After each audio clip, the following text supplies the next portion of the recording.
ভারতের আগরতলায় বাংলাদেশ মিশনে হামলা ভাঙচুরের ঘটনার পর পশ্চিমবঙ্গে উপহাইকমিশনের নিরাপত্তা বাড়িয়েছে কলকাতা পুলিশ। এদিকে বাংলাদেশি রোগীদের চিকিৎসা বন্ধের হুমকির নিন্দা জানিয়ে সেবা দিয়ে যাওয়ার ঘোষণা দিয়েছে ইন্ডিয়ান মেডিকেল অ্যাসোসিয়েশনের পশ্চিমবঙ্গ শাখা। বাংলাদেশের জাতীয় পতাকা অবমাননার অভিযোগে পশ্চিমবঙ্গে ৩ যুবককে গ্রেপ্তার করা হয়েছে।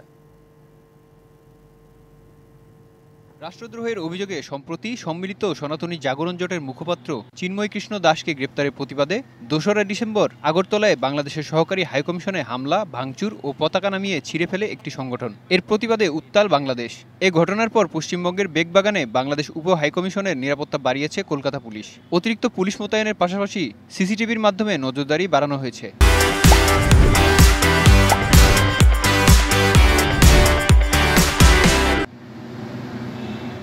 এদিকে বাংলাদেশি রোগীদের চিকিৎসা বন্ধের হুমকির নিন্দা জানিয়েছে ভারতের চিকিৎসকদের সংগঠন ইন্ডিয়ান মেডিকেল অ্যাসোসিয়েশন পশ্চিমবঙ্গ শাখা। বুধবার সংবাদ সম্মেলনে আগরতলায় বেশ কিছু চিকিৎসকদের বাংলাদেশি রোগী এবং হোটেল ব্যবসায়ীদের পর্যটক বয়কটের বিরোধিতা করা হয়। দুই দেশের মধ্যে যে অস্থিরতা তৈরি হয়েছে তা অচিরেই কাটবে বলে প্রত্যাশা তাদের। এছাড়া যে কোনো পরিস্থিতিতে চিকিৎসা পরিষেবা দিয়ে যাবেন বাংলাদেশি রোগীদের। ডাক্তার কোন দেশ থেকে এসছে এটা জানার কথা না।